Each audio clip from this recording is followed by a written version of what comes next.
Shalom Bapak Ibu, saudara-saudara terkasih dalam Tuhan. Apa kabarnya hari ini? Dahsyat, luar biasa, haleluya. Kita punya Tuhan yang hebat, amin. Kita mulai ibadah kita, haleluya. Bapa di surga, terima kasih Bapak. Kalau pada hari ini Tuhan, kami masih bisa untuk beribadah Tuhan, berkumpul bersama saudara kami Tuhan. Kiranya Tuhan, pimpin ibadah kami Tuhan, dari awal, pertengahan hingga akhir. Kiranya nama-Mu yang kami muliakan. Terima kasih Tuhan, hanya di dalam nama Tuhan Yesus Kristus kami berdoa dan mengucap syukur. Haleluya. Amin.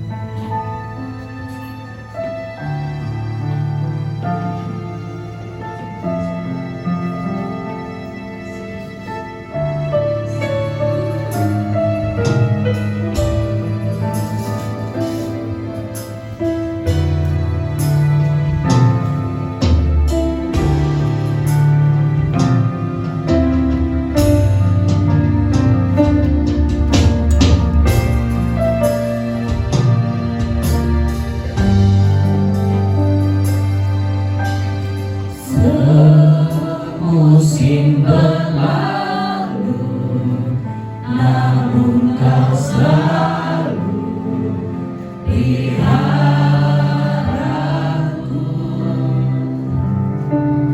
Kasih dan setiamu tak pernah layu di hidupku.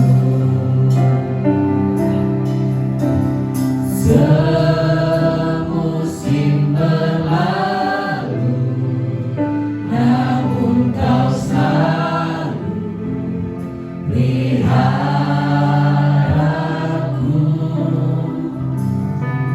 Kasih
luas dari samudra,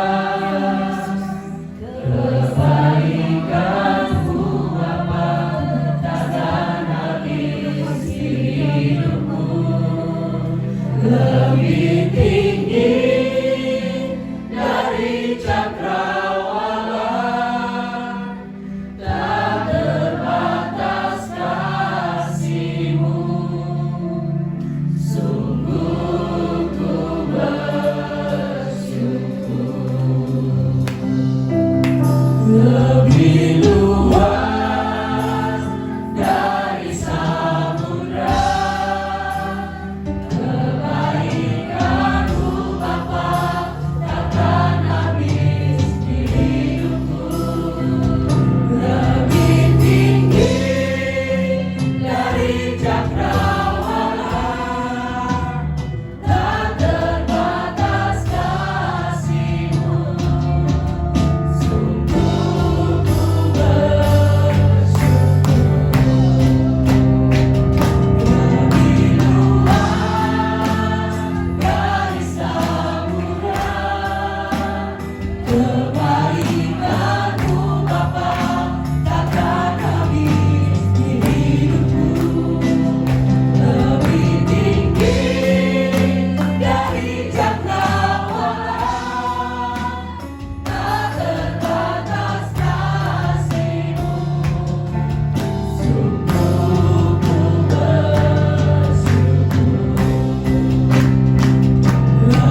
Terima kasih Tuhan untuk kasih setiamu Tuhan. Ajar kami Tuhan saat ini duduk diam Tuhan di hadapan-Mu Tuhan. Kami ingin mendengarkan sebagian kebenaran firman Tuhan yang disampaikan oleh hamba-Mu Tuhan. Biarlah firman menjadi rema dalam hidup kami. Haleluya. Hidupku menggenapi firman-Mu, tanda mujizat sertai tiap langkahku. Kau bersamaku di dalamku, jadi bukti kebesaran-Mu.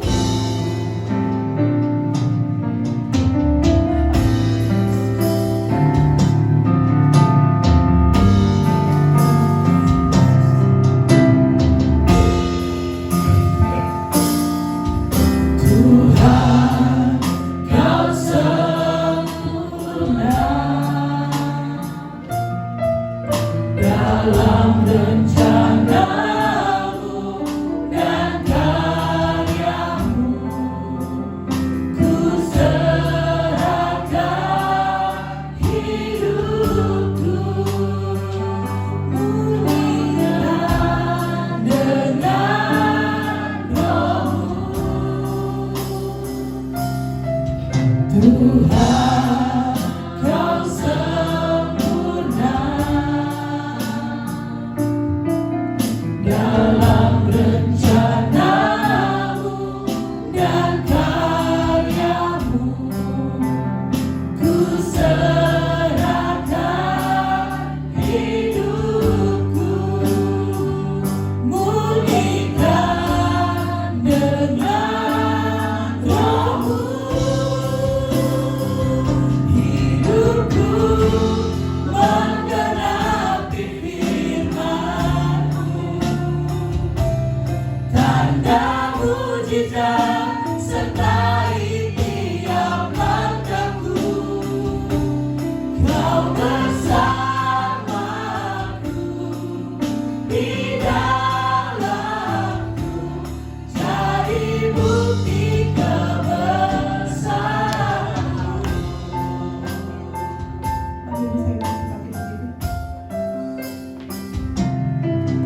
Tuhan, Kau sempurna dalam rencana-Mu dan karya-Mu. Ku serahkan hidupku, murnikan dengan Roh-Mu. Hidupku menggenapi firman-Mu, tanda mujizat sertai tiap langkahku. Kau bersamaku di dalamku, jadi bukti kebesaran-Mu. Hidupku menggenapi firman-Mu, tanda mujizat sertai tiap langkahku. Kau bersamaku di dalamku, jadi bukti kebesaran-Mu. Hidupku menggenapi firman-Mu, tanda mujizat sertai tiap langkahku. Kau bersamaku di dalamku, jadi bukti kebesaran-Mu. Hidupku menggenapi firman-Mu,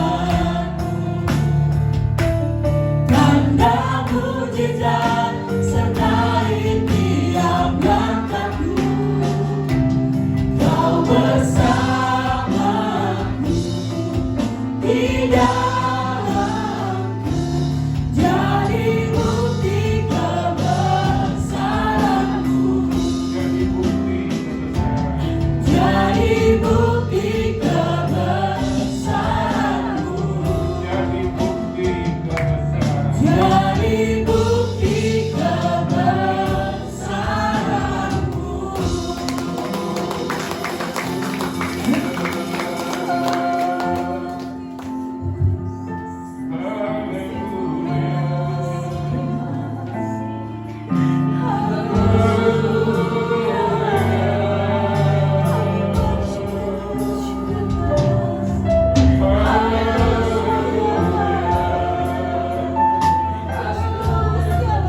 Kebesaran-Mu sangat terbukti dalam hidup kami ya Tuhan.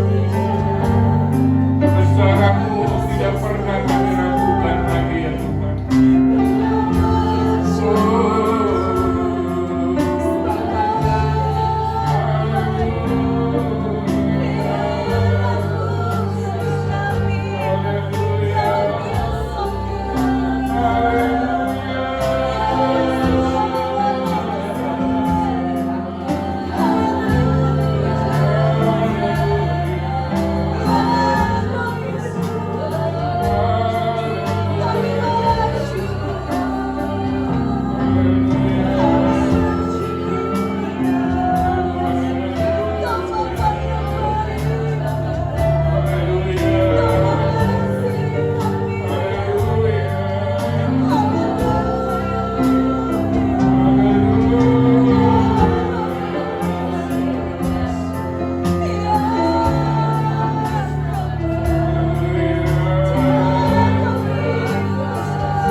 Besar Allahku, nyanyikan besar Allahku, Amin. selamanya besar dan ajaib. Tuhanku, Katakan besar Allah kita.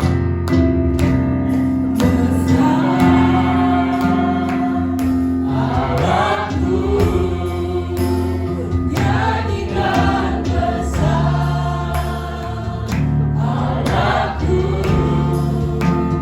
selamanya besar dan ajaib. Tuhanku, Katakan besar Allahku. besar Allahku, Amin. nyanyikan besar Amin. Allahku, selamanya besar dan ajaib. Tuhanku, Selamanya. Haleluya.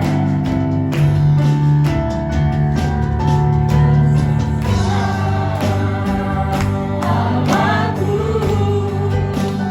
nyanyikan besar Allahku, selamanya besar dan ajaib. Tuhanku, Namanya besar dan ajaib. selamanya besar dan ajaib. Tuhanku. Haleluya. Benar Tuhan. Tuhan yang kami sembah, Tuhan yang besar, Tuhan yang dahsyat, Tuhan yang perkasa, pencipta langit bumi dan segala isi yang ada di dalamnya. Kami bersyukur Tuhan, kebesaran-Mu terbukti dalam hidup kami. Terima kasih kesempatan yang indah Tuhan berikan kepada kami saat ini. Sama-sama kami boleh ada di dalam rumah. Kami boleh memuji, membesarkan, meninggikan, mengagungkan nama yang luar biasa, nama Tuhan Yesus. Terima kasih. Tuhan bertahta di tengah pujian umat-Nya.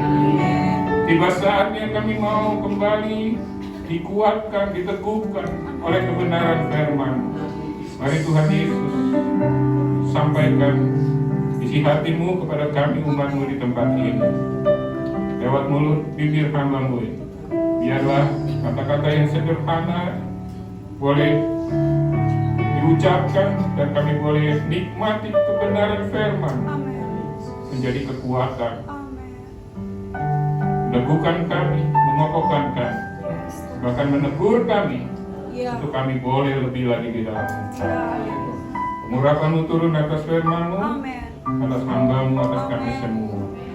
Dalam nama Tuhan Yesus, kami siap diberkati oleh kebenaran firman Tuhan. Yang diberkati oleh kebenaran firman Tuhan, katakan amin. Amin. Silakan duduk Bapak Ibu Saudara. Shalom. Puji Tuhan. Hari ini kita boleh kembali berkumpul bersama-sama. Sementara kalau kita lihat keadaan dunia ini, khususnya di daerah-daerah yang beberapa waktu lalu terkena gempa di Turki, puluhan ribu orang meninggal, rumah-rumah berantakan. Gak usah jauh-jauh deh, di Indonesia aja ya. Kita lihat Cianjur, Cugenang ketika gempa bumi kemarin, erupsi terjadi beberapa hari yang lalu di gunung apa itu? Merapi, iya. Kemudian nggak usah jauh-jauh lagi lah, dekat-dekat sini ya. Hari-hari ini kita diberkati oleh Tuhan dengan limpahan air, ya. Sehingga air banjir, ya, tidak meresap ke bumi. Yang diminta sebenarnya dulu meresap ke bumi, tidak dibuang ke laut, ya. Nah, saudara, saya mau tanya, ini apa? Masa air, masa aqua, kan? Benda yang sama bisa punya pendapat yang tidak sama. Ini apa sekali lagi? Botol isi air ya. Oke lah, apapun ini namanya sebenarnya AMDK ya, air minum dalam kemasan.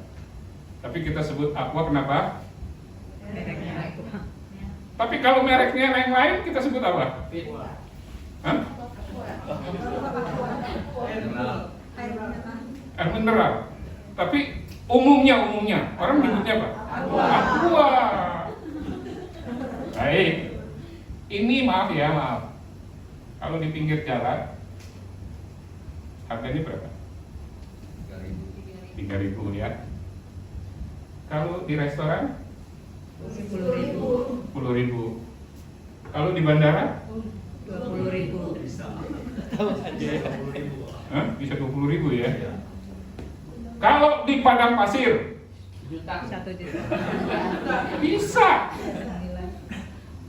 Loh, isinya sama nggak? Sama. Airnya dari Sukabumi nih. Tahu tempat air pengisian air ini? Sukabumi. Untuk khusus daerah Jawa Barat ya. Kalau di Jawa Timur ada lagi tempatnya. Ternyata barangnya sama, harganya beda. Yang membedakan apa sih? Yang membedakan apa? Segmennya. Oke, terus apa lagi? Tempat. Iya. Kebetulan. Manusianya. Iya, sebenarnya yang membedakan nggak salah tadi ya Pak. Ini tempat. Tempat itu yang membedakan. Ketika ini tadi dijual di pinggir jalan 3.000. Beralih ke restoran menjadi 10.000. Barangnya sama. Di bandara jadi 20.000. Di padang pasir tadi Heidi bilang bisa 1 juta. Nah, kembali ke hal ini. Saudara, berarti ada sesuatu yang harus kita pahami. Di mana kita berada, itu sebenarnya menentukan value kita, nilai kita. Ketika kita berada, maaf ya, di kumpulan orang-orang yang tiap hari, apa itu? Iya, ya, atau yang tiap hari minum-minum, itu beda dengan ketika kita di gereja. Di gereja bukan berarti kita jadi malaikat, tidak. Tapi ada sesuatu yang membuat kita memiliki harga. Bapak Ibu Saudara yakin kalau kita berharga di mata Tuhan? Amin. Betul? Amin. Kalau kita berharga di mata Tuhan, Tuhan pelihara kita nggak? Pelihara ya? Saudara, suatu ketika bangsa Israel ada di dalam satu tempat, satu kondisi, sepertinya Tuhan itu abai, sepertinya Tuhan itu biarkan mereka. Di tempat itu mereka bukannya kelimpahan air, di tempat itu mereka tidak ada air. Coba kita lihat Keluaran pasalnya yang ke-17. Kalau saudara baca dari ayat pertama sampai dengan ayat ke-7, itu cerita tentang bagaimana mereka ditempatkan oleh Tuhan di sebuah tempat yang sepertinya mereka itu nggak berharga lagi. Saudara tahu, kita ini kalau masih hidup, air yang ada dalam tubuh kita berapa persen? Banyak mana air sama lemak? Masa bukan lemak?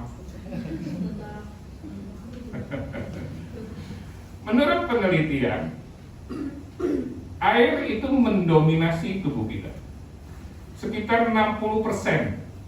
Jadi badan kita ini kalau airnya dikeluarin, kalau saya misalnya 65 kilo, kalau airnya dikeluarin 60%, berarti tinggal 40%. 40% kali 65, berat badan saya tinggal 27. Nggak percaya? Coba kompresin. Jangan, belum waktunya ya. Makanya kita lihat kalau orang, maaf ya, kalau sudah dipanggil pulang gitu, ya, itu cairannya keluar. Nah, di waktu mereka ada di sebuah tempat bernama Masa dan Meriba, mereka itu nggak ada air sama sekali. Dan apa yang terjadi? Ini yang saya mau sampaikan. Ada sebuah ucapan yang keluar yang harusnya tidak keluar dari satu bangsa yang dipilih oleh Allah. Allah tidak salah pilih bangsa Israel. Yang salah adalah respon dari bangsa Israel. Coba kita lihat Keluaran 17 ayatnya yang ke-7. Ayatnya yang ke-7 kita boleh baca sama-sama ya. Itu dia. 2, 3. Dinamainya tempat itu Masa dan Meriba oleh karena orang Israel telah bertengkar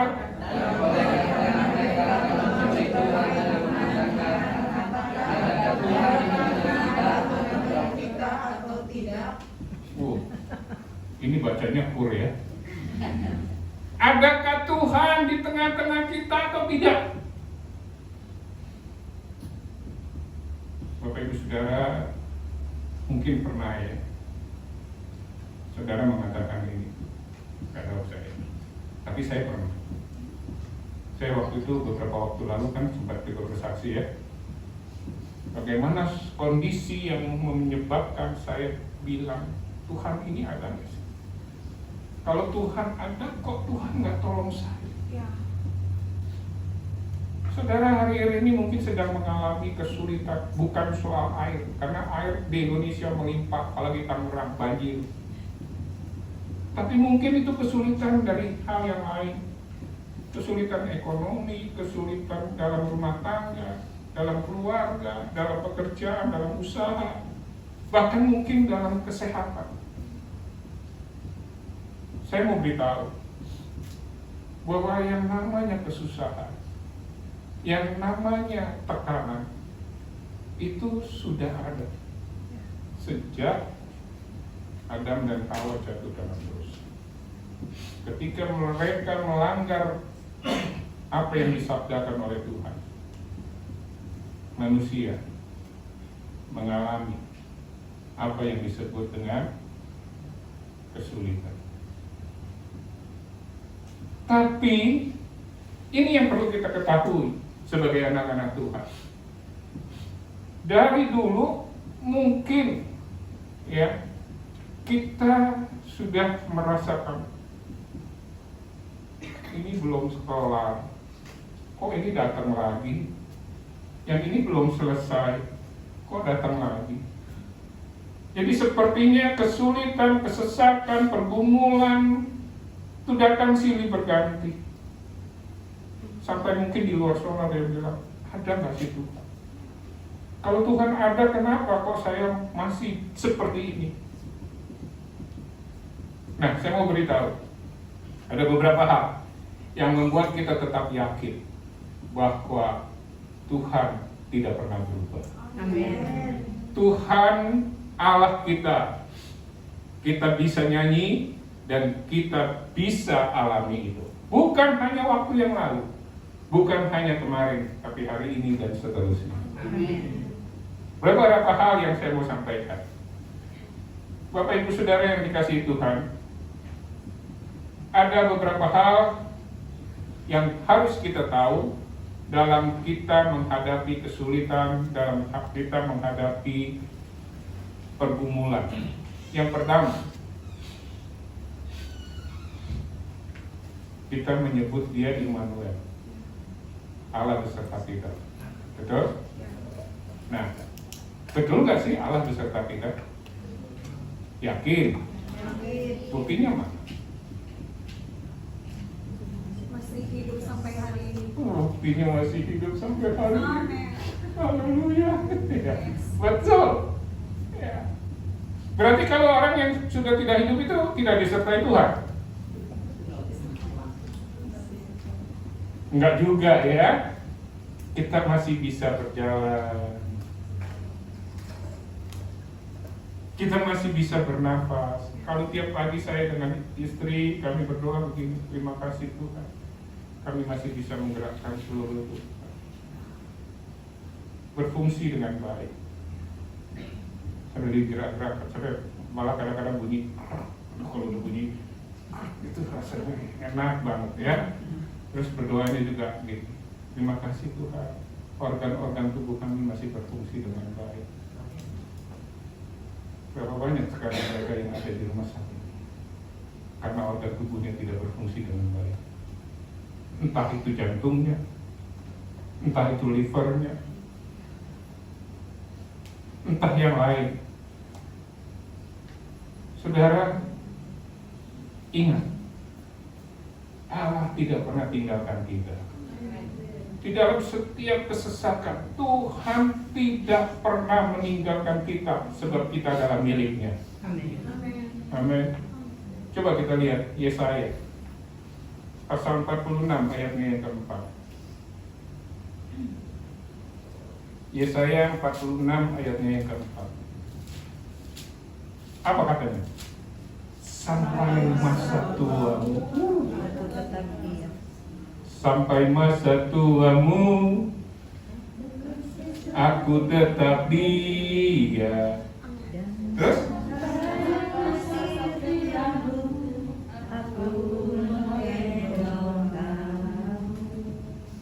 Aku Aku telah melakukannya. Iya. Makanya saya nggak mau semir. Karena takut Tuhan kan. Bukan gitu ya, canda ya. Bu Yati gak usah semir. Sampai putih rambut kita. Artinya sampai benar-benar kita, ya kalau soal putih kan berarti berkaitan dengan usia ya, tapi tidak menutup kemungkinan yang masih muda juga rambutnya putih. Tuhan menggendong kita. Amin. Luar biasa, saudara. Pernah lihat satu lukisan atau satu gambar yang tulisannya footprint? Tahu ceritanya? Belum. Kalau yang sudah tahu, tolong kasih tahu yang belum tahu. Ya, saya cerita sebentar ya. Jadi ada seorang mimpi. Dia berjalan. Wah, enak jalan di padang rumput hijau, enak di pasir. Satu ketika berjalan di atas kerikil. Lalu dalam mimpinya dia protes. Tuhan, kok saya dibiarkan sendiri? Seperti ada suara Tuhan bilang, perhatikan, itu jejak kaki saya. Dan ternyata bukan jejak kaki dia. Tapi itu jejak kaki. Engkau aku gendong. Jadi ketika melewati kerikil, melewati semak-semak, Tuhan gendong kita. Amin. Luar biasa. Karena kita ini miliknya, saudara. Percaya kita ini sudah ditebus dengan harga yang begitu luar biasa oleh darah Kristus di atas Golgota. Kita bukan dibayar dengan uang, enggak ada artinya, tapi dibayar oleh darah Kristus. Sebab itu, jangan pernah ketika ada persoalan, ada kesulitan, ada kesesakan, kita lupa bahwa Tuhan itu tidak pernah meninggalkan kita. Tuhan selalu bersama dengan kita. Janji penyertaan Tuhan dalam kehidupan umat pilihannya itu tidak dapat disangkal. Hanya terkadang ketika seseorang menghadapi masalah, ketika orang percaya menghadapi masalah, orang itu mungkin dengan mudah akan dihanyutkan oleh masalah tersebut, sehingga penyertaan Tuhan seolah-olah tidak ada. Dan bahkan untuk membenarkan dirinya, orang ini lebih suka mengkambing hitamkan Tuhan dengan berkata, maaf ya, bullshit, bohong, gak ada itu penyertaan Tuhan. Buktinya apa? Saya udah semakin terpuruk, saya udah semakin jatuh, Tuhan gak pernah. Bapak Ibu Saudara yang dikasihi Tuhan, ada satu peristiwa di Alkitab yang begitu membuat kita disadari harusnya. Ayo, kurang apa deh? Kurang apa deh? Kurang apa? Nggak ada yang kurang. Dia saleh, dia jujur, dan sebagainya. Tapi ketika satu saat ini si penggoda, si setan datang sama Tuhan, bilang, iya betul. Ayo, iya mana enggak menyembah Tuhan, mana enggak datang sama Tuhan. Orang dia dilindungi oleh Tuhan. Tuhan bilang apa? Silakan. Kamu mau apa kan? Ayo, silakan. Satu hal, nyawanya dia. Lalu iblis, setan, udah senang. Diapain ayo? Hajar habis-habisan. Anaknya meninggal. Harta bendanya ludes. Bukan hanya itu. Dari ujung kaki sampai ujung kepala kita baca firman Tuhan di Alkitab. Ayub dalam kondisi yang kenapa? Penyakit borokan. Bukan hanya itu. penyakit borokannya bukan yang biasa. Saking gatalnya dia perlu dan harus garuk-garuk pakai beling. Bayang.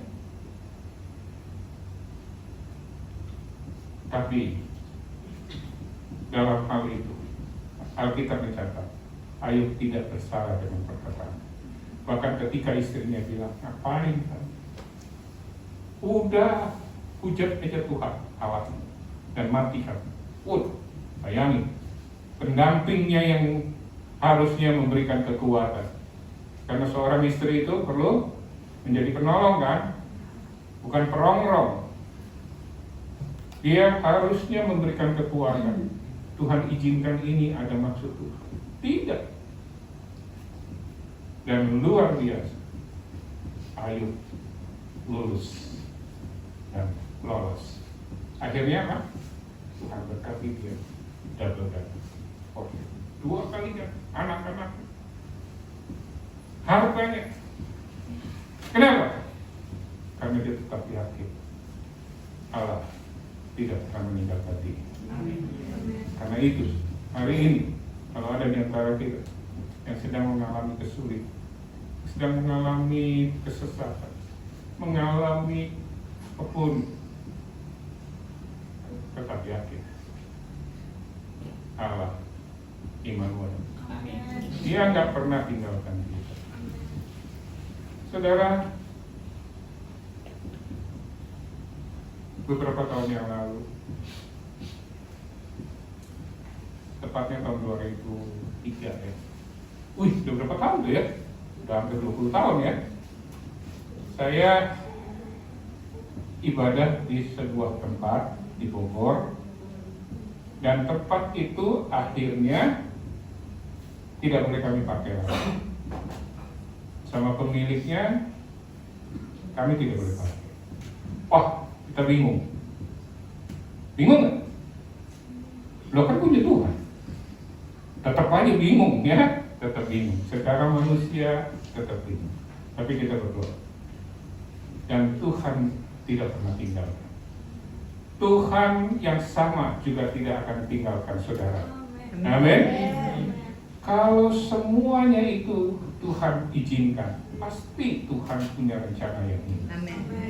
Kami pindah dari satu tempat ke tempat yang lain. Puji Tuhan sampai 9 kali pindah. Dari satu tempat ke tempat yang lain. Dan akhirnya Tuhan saat tahun 2008 kasih sebuah tempat kurang lebih sekitar 3.000 meter. Kecil ya? Gede ya, 3.000 meter kami bisa beribadah di sana. Ini bukan hanya saya bisa ngomong, bukan hanya saya bisa khotbah, tapi saya pernah alami. Jadi Allah itu benar. Allah itu sungguh heran. Allah tidak pernah meninggalkan kita sebagai umat. Kalau kita mungkin tinggalkan dia, tapi dia tidak pernah tinggalkan kita. Karena itu sekali lagi, jangan kita berpaling kepada siapa-siapa. Jangan kita berpaling kepada orang pintar, orang paranormal. Kalau kita berpaling kepada orang pintar itu apa nih? Oh ya, kurang lebih lah ya. Masih ingat saya pernah sampaikan, kalau kita berpaling ke orang pintar berarti kita orang bodoh. Iya, ya. Ngomongnya. Tapi di sini tidak semua, tetap berpaling kepada Tuhan. Berikan tepuk tangan buat Tuhan. Berpaling hanya kepada Dia, karena Dia tidak pernah meninggalkan kita. Kita umat. Bapak Ibu, saudara yang dikasihi, firman Tuhan mengatakan kita ini dijimatkan. Betul? Ya kan? Siapakah aku ini, Tuhan? Jadi biji matamu. Nah, pertanyaannya begini. Kita kan punya biji mata ya? Ya? Boleh tolong lihat kiri kanan dulu, punya biji mata? Jangan ya. Ada yang pakai kacamata, ada yang tidak. Semalam saya keliling lipat. kelilipan di sini. Nggak tahu kenapa. Nggak enak rasanya. Udah dikasih roto, ya. Saudara pernah kelilipan? Kelilipan duit? Enggak lah, masa kelilipan duit ya? Kelilipan debu gitu atau apa? Kelilipan. Apa sih kelilipan itu? Ya masuklah gitu sesuatu ke dalam mata kita. Rasanya gimana? Enak. Enak kan? Aduh nikmat banget. Enggak kan? Pasti kita bilang, aduh gak enak banget. Gak enak ya? Gak enak. Ada teman saya kemasukan bulu mata. Ih, herannya bulu mata bisa masuk tuh, jalan-jalan kali ini. Sampai harus ke dokter mata. Keluar duit lumayan. Karena dia nggak enak matanya. Udah di apa? Kalau dulu ada bore water ya, sekarang nggak ada kayaknya ya. Itu yang buat cuci-cuci mata itu, sekarang nggak ada ya. Udah ditetesin, udah apa, dia ke dokter mata, lalu dokternya periksa, ditemukan kecil bulu mata, diangkat, dan sudah itu. Saudara kalau kena debu, kena masuk bulu mata, apakah mulut akan bilang begini, puji Tuhan, syukur lu si jelalatan? Enggak kan? Kita akan apa? Berusaha untuk membuat mata ini jadi nyaman. Kita aja yang masih banyak kekurangan, masih banyak kelemahan. Itu begitu perhatikan biji mata kita. Nah, kalau kita jadi biji matanya Allah, apakah Allah tidak memperhatikan kita? Dia pasti perhatikan. Karena itu, tetap percaya bahwa Allah, Dia tidak pernah meninggalkan kita. Lanjut. Saudara juga harus ingat, kalau Allah itu tidak pernah terlambat. Halo? Tidak pernah terlambat. Dia menolong, pasti, tapi sesuai dengan waktunya. Halo? Sesuai dengan waktunya. Coba tolong bilang kiri kanan dulu. Sesuai waktunya. Bukan waktu kamu.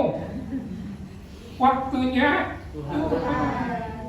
Suatu ketika Yesus ada di sebuah tempat perjamuan. Ya, pertama kali Yesus buat mujizat. Waktu Yesus ada di sana, pesta itu kehabisan anggur. Kita pasti sudah tahu lah semua ceritanya ini ya. Apa yang terjadi? Mempelai tidak tahu, mungkin keluarga juga tidak tahu. Yang tahu mungkin WO-nya, wedding organizer-nya, atau orang yang di dapur. Aduh, anggurnya. Dan salah satu yang tahu adalah ibunya, Tuhan Yesus. Lalu Maria datang sama Tuhan Yesus kan, bilang apa? Yesus, nggak bisa air anggur nih. Lalu apa yang disampaikan oleh Yesus? Waktuku belum tiba. Mau apakah engkau daripadaku, ibu? Waktuku belum tiba. Kurang ajar kan? Maminya loh yang minta tolong istilahnya. Bukan. Tapi memang waktunya belum tiba. Ada lagi cerita lain.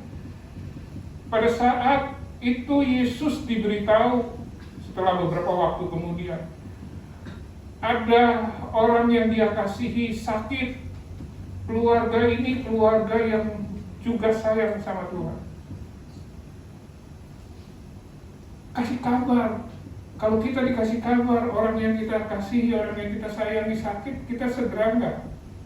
Segera kan berusaha untuk ke tempat orang itu. Yesus enggak, Yesus sengaja tinggal beberapa hari, 2 hari. Akhirnya matilah orang itu. Tahu? Lazarus mati. Orang banyak bilang telat, tapi tidak. Dan di saat itu Yesus nyatakan kuasa. Lazarus bangun. Bapak Ibu jemaat yang dikasihi Tuhan, kalau Tuhan bilang waktunya belum tiba, ya, kita sabar. Ya.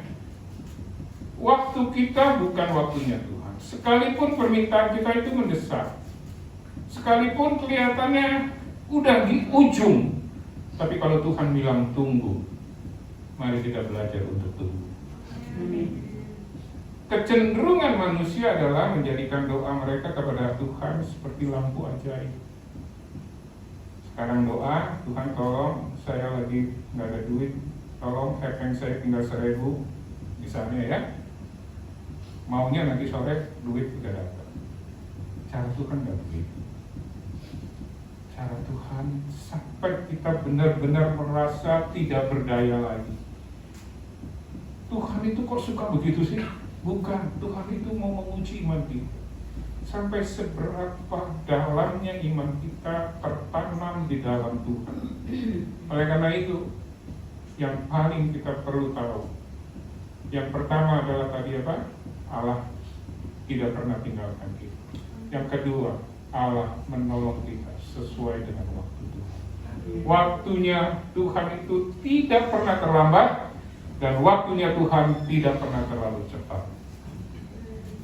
Lampu ajaib, kalau kita mungkin pernah ya baca buku Aladin atau pernah dulu ada film Aladin, itu kan ada lampu ajaib ya, lampu. Dia bilang apa? Iya.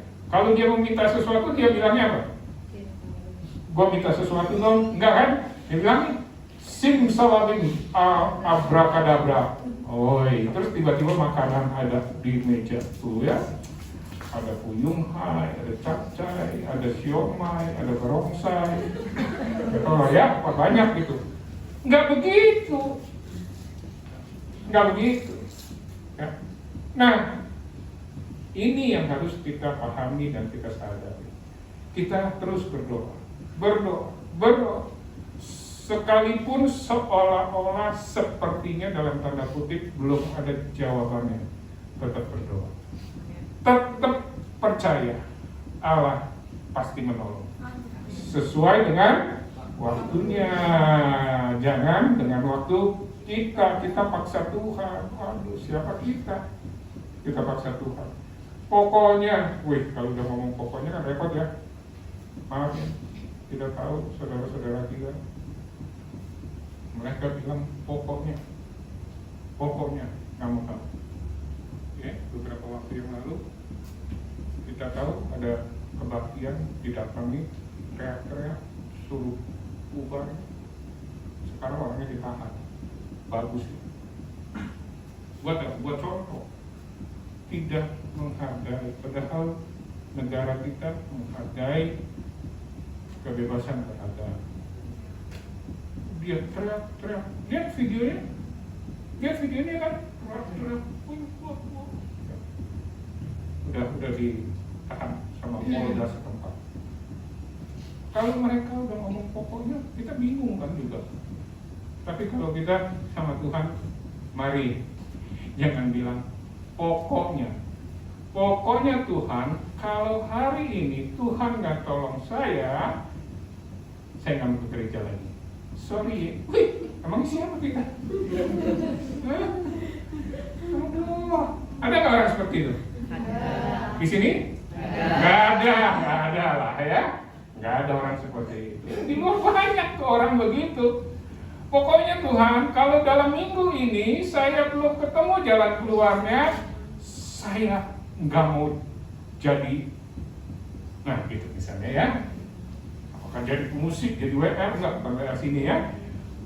Pokoknya, luar biasa. Tuhan bilang, Kak, ya, Tuhan kami, emang lu siapa? Enggak ya, Tuhan kita nggak begitu. Yang ini yang perlu juga kita pahami, bahwa ketika kita butuh pertolongan, ketika kita sedang dalam kesulitan, dalam kondisi terjepit, kita harus tetap percaya, kita tetap yakin Tuhan pasti tolong. Amin. Ada nyanyian bilang begini, tangannya sebab Tuhan menopang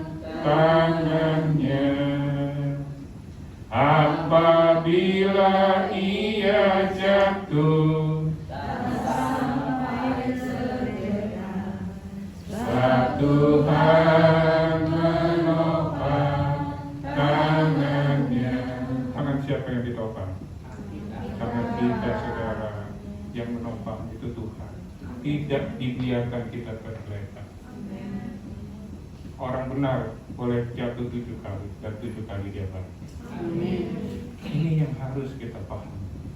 Dalam kondisi seperti saat ini, situasi kita boleh lihat semakin mungkin tidak kondusif, semakin mungkin tidak baik. Tapi kalau kita tetap percaya Tuhan menolong, Tuhan pasti menolong. Saudara punya anak? Punya kan ya? Tahu kebutuhannya? Tahu pasti. Yang sudah punya ya, yang belum jangan ngaku-ngaku. Nggak apa-apa sih ya. Tapi yang sudah menikah ya, yang sudah menikah. Ya, kita tahu kebutuhan anak kita. Pertanyaannya, kenapa banyak anak ya, seperti contoh kayak kemarin kejadian ya MD itu sampai begitu luar biasa sadisnya. Ikuti ceritanya ya MD Mario Dandi itu ya, gara-gara diomongin sama pacarnya, anak orang lain dipukul, ditendang, diinjak, kepalanya diinjak, dan sampai hari ini si David belum sadar.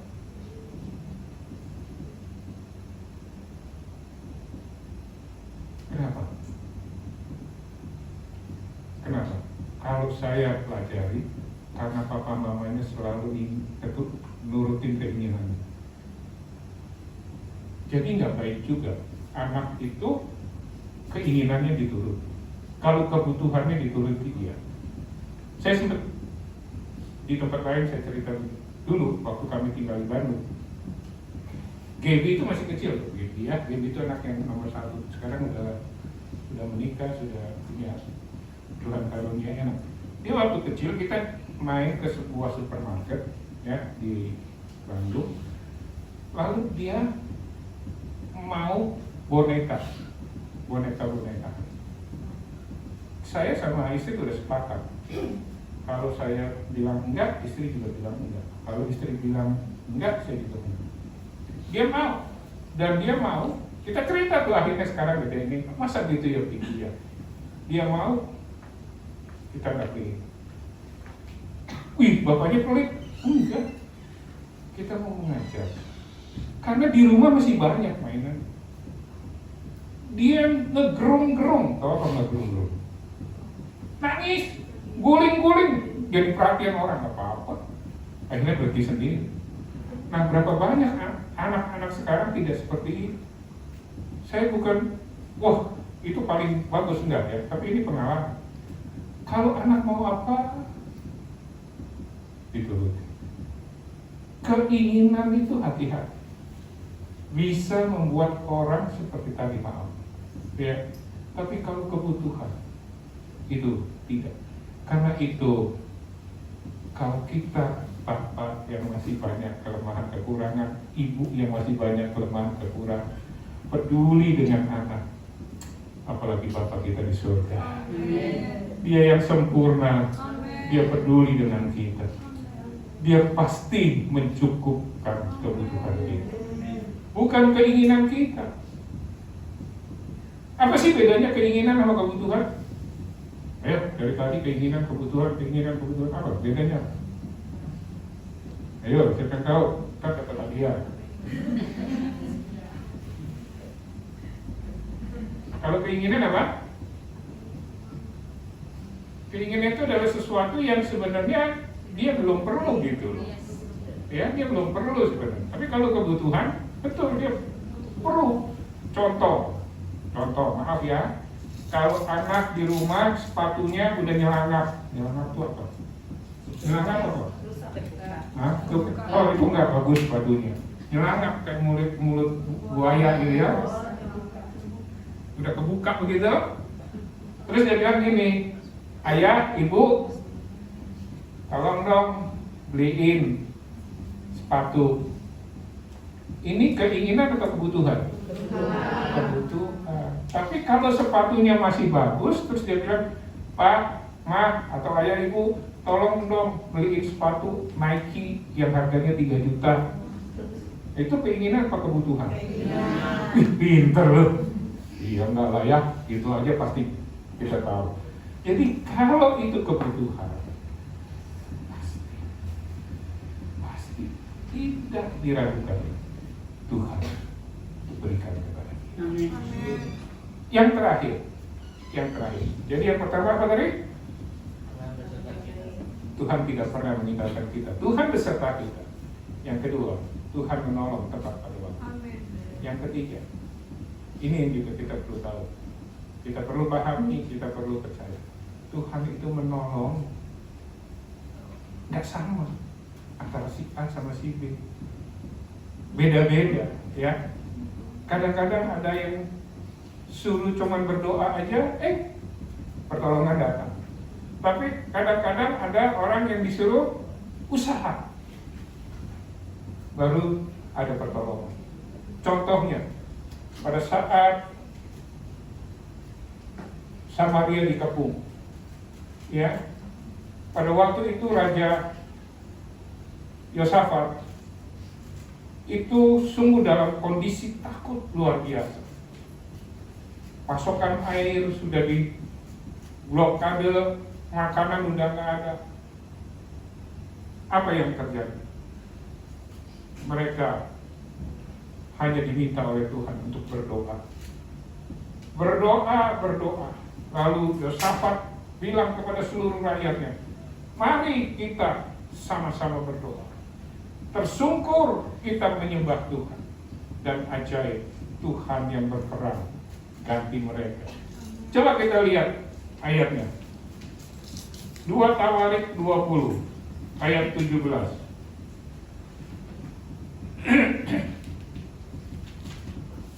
2 Tawarik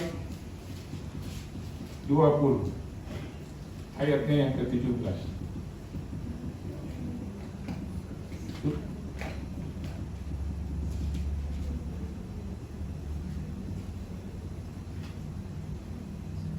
Dalam peperangan ini tidak usah kamu bertempur, hai Yehuda dan Yerusalem. Tinggallah berdiri di tempatmu dan lihatlah bagaimana Tuhan memberikan kemenangan kepadamu. Janganlah kamu takut dan terkejut. Majulah besok menghadapi mereka. Tuhan akan menyertai kamu. Oh, luar biasa. Senang nggak kalau begini? Senang, kita nggak usah usaha, kita cuma berdoa. Tapi di tempat lain, Tuhan ketika menolong, Dia menyuruh sesuatu harus dilakukan. Kita lihat peristiwa di mana seorang yang dalam kondisi sulit sekali. Kalau orang Bogor bilang sulit pisang. Kenapa? Karena anaknya mau diambil untuk tebus utang bapaknya. Bayangkan, anak 2 mau diambil sama debt collector untuk ganti bayar utang bapaknya yang sudah meninggal. Peristiwanya apa? Ibu janda. Ibu janda itu dalam kondisi yang begitu sulit, tapi luar biasa jadi tolong oleh Tuhan. Apa yang dia lakukan? Sesuai dengan apa yang dikatakan oleh Nabi, ya, Aisyah, dia ke tetangga-tetangganya. Coba kalau dia bilang begini, malu gak enak, paisengki, apalagi paisengki. Jangan kalau bisa yang lain aja, ya lakukan. Dan kalau kita mau kupas lebih jauh, ada makna yang lebih dalam lagi. Tapi di waktu ini, biar kita hanya melihat bagaimana Tuhan menolong dengan cara yang berbeda. Saudara, pergumulannya boleh sama, masalahnya boleh sama, mungkin pertolongannya itu beda-beda, tapi yang jelas Tuhan pasti menolong. Tangannya yang luar biasa menopang kita. Oleh karena itu, mari Bapak Ibu Saudara, dalam menghadapi setiap apa yang saat ini kalian hadapi, kita mau pegang terus 3 hal ini. Allah beserta kita. Allah tidak pernah meninggalkan kita. Dia berjanji, dia pasti menepati. Kalau manusia berjanji, bisa tidak ditepati. Makanya ada nyanyian kan, kau yang berjanji. Bukannya. Dia yang berjanji, dia yang mengingkari. Tapi kalau Tuhan tidak, dia tidak pernah lalai menepati janji. Lalu yang kedua, Allah menolong sesuai dengan waktunya kita. Allah menolong pasti sesuai dengan waktunya kita. Sekalipun kita merasa sudah sangat-sangat mepet, tapi kalau Tuhan bilang, ntar ya, mari kita belajar bersama. Dan yang terakhir, Tuhan menolong seorang dengan yang lain, itu bisa saja berbeda-beda, tapi dia pasti mau. Tuhan memberkati. Mari saya undang pemuji untuk kita menaikkan ujian kepada dia. Terima kasih.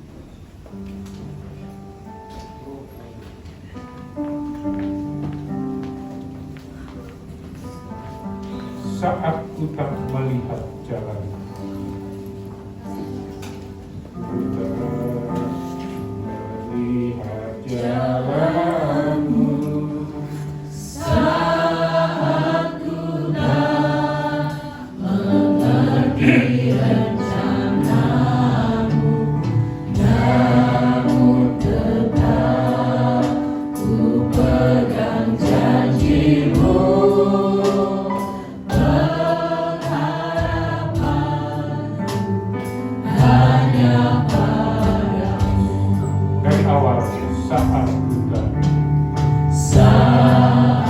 ku tak melihat jalanmu, saat ku tak mengerti rencanamu, namun tetap ku pegang janjimu.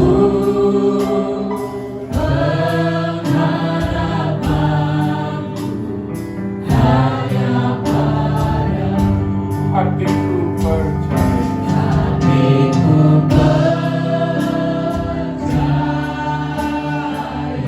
hatiku percaya, hatiku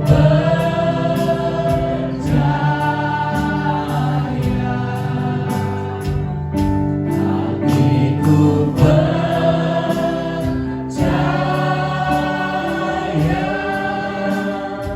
hatiku percaya.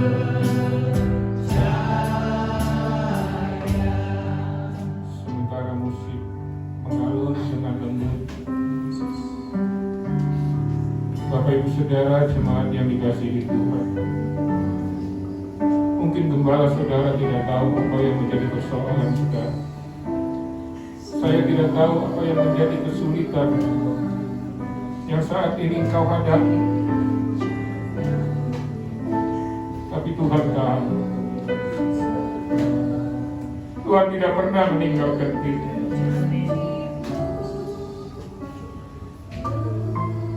Tuhan pasti menolong sesuai dengan waktunya Dia. Pertolongan Tuhan kepada kita bisa saja berbeda, tapi nyata buat kita. Saat kita tidak melihat jalan yang kita saat ini hadapi, mari kita mau berkata, Tuhan, kami tetap percaya. Percaya Engkau tidak pernah tidak menolong kami. Oh, haleluya.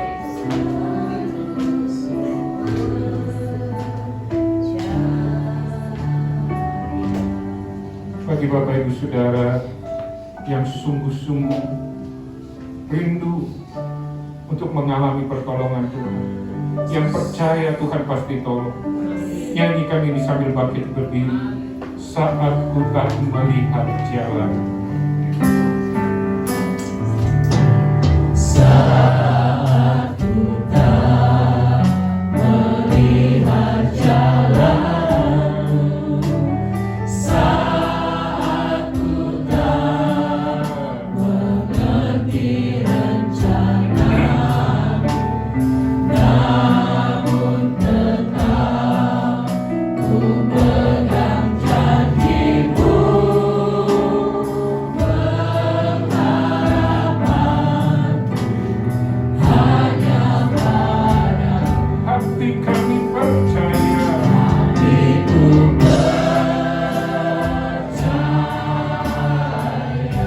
Haleluya. hatiku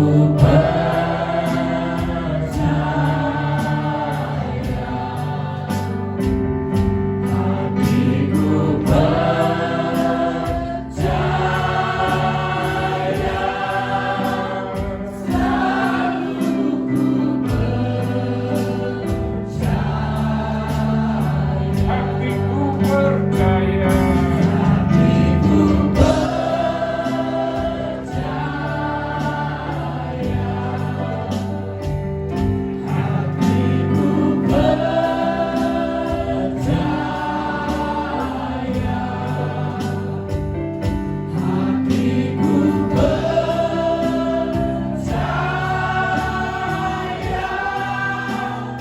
Selalu ku percaya.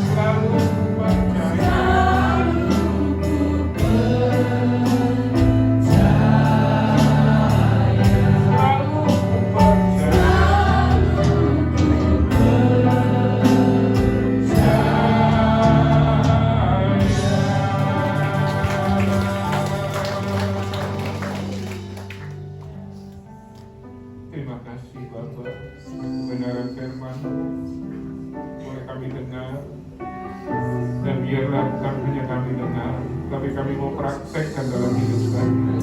Kesulitan, persoalan, kesesatan, pergumulan yang kami hadapi tidak membuat kami ragu akan Engkau, karena kami percaya Tuhan menyertai kami. Kau tidak pernah meninggalkan kami sebagai umat-Mu, sebagai milik-Mu. Kami juga boleh terus Tuhan bersabar. Waktu Tuhan adalah yang terbaik menolong kami. Dan kami juga boleh memahami, menyadari pertolongan yang Tuhan berikan mungkin berbeda satu dengan yang lain. Tuhan Yesus, terima kasih. Anak-Mu telah selesai menyampaikan kebenaran firman. Roh Kudus menyempurnakan lebih jauh. Tuhan memberkati penggembalaan di tempat ini. Gembala bersama dengan keluarga, bersama dengan semua aktivis staf pelayanan.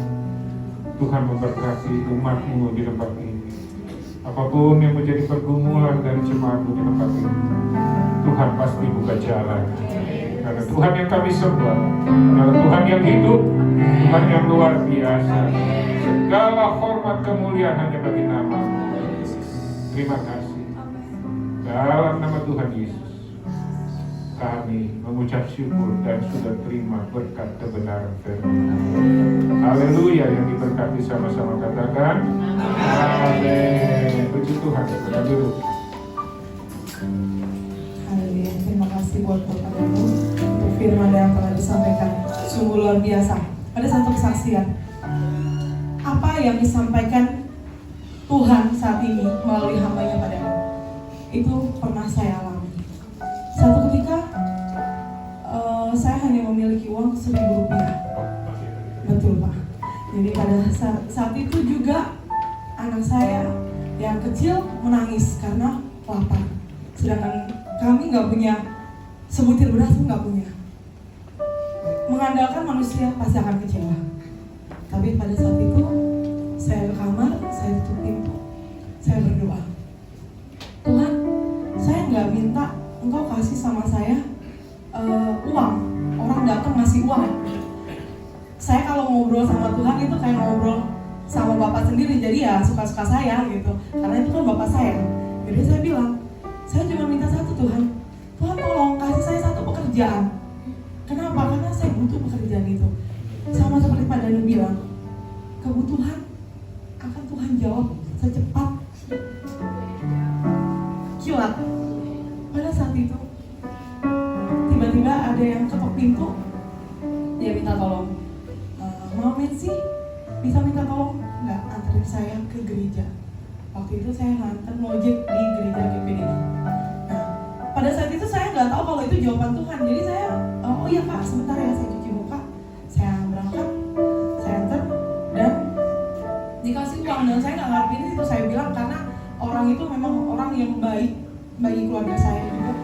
Saya bilang, Kak nggak usah, nggak, orang saya tadi minta tolong Pak sama kamu itu. Nah, saya terima uang itu 20.000 rupiah. Saya beli beras dan saya beli kecap, dan saat itu juga anak saya bisa makan. Nggak sekedar itu saja, malamnya tiba-tiba ada yang telepon saya, Eda, kalau seandainya Eda nganter paket Shopee, mau nggak? Dan saya langsung jawab di situ, mau dah, dengan senang hati. Oke, besok pagi kita berangkat ke rumah orangnya itu. Dan puji Tuhan, saya dapat pekerjaan, dan sampai saat ini saya dapat pekerjaan yang saat ini saya tekuni karena saya nganter pakai Shopee itu. Jadi pertolongan Tuhan benar-benar kilat. Yakin dan percaya Bapak Ibu, apapun pergumulan Anda saat ini, Tuhan pasti jawab. Haleluya. Saat ini kita mau melihat penampilan anak-anak kita sekolah minggu. Mari kita persilakan.